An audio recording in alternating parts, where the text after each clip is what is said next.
In the last video, I told you about the old school sales techniques I tried when I was younger and how they made both my results and how I felt about myself get worse at the same time. Those techniques didn't disappear. They just got smarter, much harder to see, and much more effective at getting past your natural defenses. What replaced the obvious stuff is something a lot of people have heard of but don't actually understand.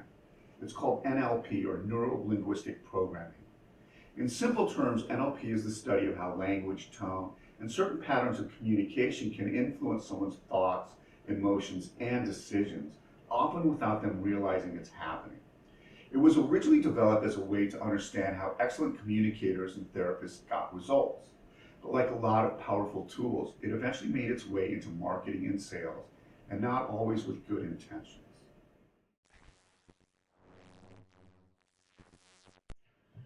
A little while ago, I came across a video ad. Someone was promising to show authors how to sell millions of copies of their books. I watched it in the same way I used to watch those guys on the doorstep when I was 20, not as someone being sold to, but as an observer.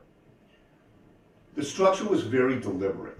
First, they built credibility, testimonials, big results, social proof, all designed to lower your guard. Then they created just enough data about whatever you were currently doing. Then came the pour, stories of high achievers, multi-millionaires, people just like you who have found the answer. And finally, the moment everything had been building toward, they asked me to close my eyes and see myself there, to really feel what it would be like to have hundreds of thousands of sales every month, to let that vision become vivid and emotional. It was a classic NLP visualization technique, and when done with someone to help them get clarity on their own goals, it can be genuinely powerful. But that's not what was happening here. The person making that video had taken control of the visualization.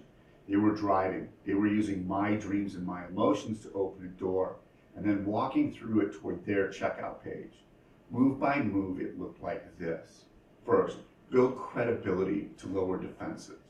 Then create doubt about your current situation. Trigger status and hierarchy by showing high achievers. Activate legacy and desire through visualization. Convert the emotional state into a purchase. I wasn't a victim of it. I saw every move as it was happening. But most people watching this video didn't have that distance.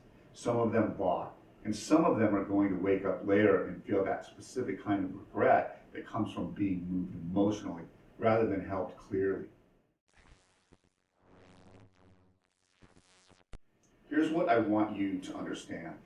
NLP itself isn't good or bad. It's a tool. Like a hammer, you can use it to build something or to break something. The problem isn't the tool. The problem is when someone uses it on you without your awareness and without your best interests at heart. In the old door-to-door days, the manipulation was obviously enough that even a 20-year-old could feel something was off. Today, it's much more sophisticated. It often feels helpful.